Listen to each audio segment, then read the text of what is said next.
Astros had actually been developing a number of bright young stars during the first few years, the team had never finished better than 8th, and in 1968 they had sunk to last place, finishing behind the Mets for the first time.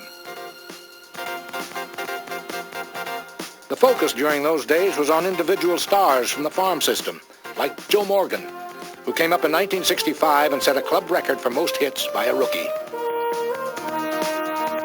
Then there was Rusty Staub, an original franchise member who blossomed into a star in 1967 when he hit .333 with 44 doubles.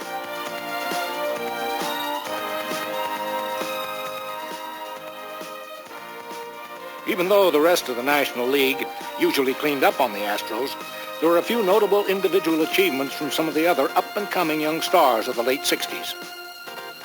Like the night of June 18th when pitcher Don Wilson entered the record books. 22-year-old right-hander Don Wilson has pitched 8 2/3 innings of no-hit ball against the Braves. Top of the 9th, and he's full up on Aaron. And here comes that 3-2 pitch. He got it! It's all over. A swing and a miss, and Wilson has pitched a no-hitter.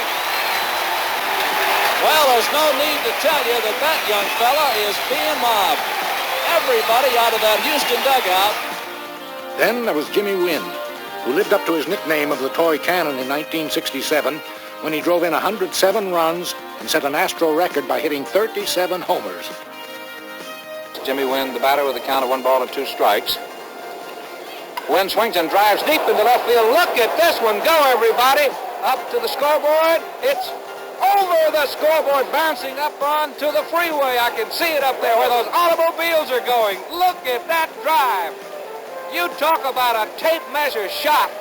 That has got to be the longest home run I have ever seen hit in Crosley Field, or hit out of it. Larry Dierker was another of the young Astro stars to achieve a personal milestone. Dierker had been with the team since 1964, and in 1969, he became the first Astro pitcher to win 20 games in a single season. In 1969, the Astros finally played to a different tune as they reached the 500 mark for the first time in team history.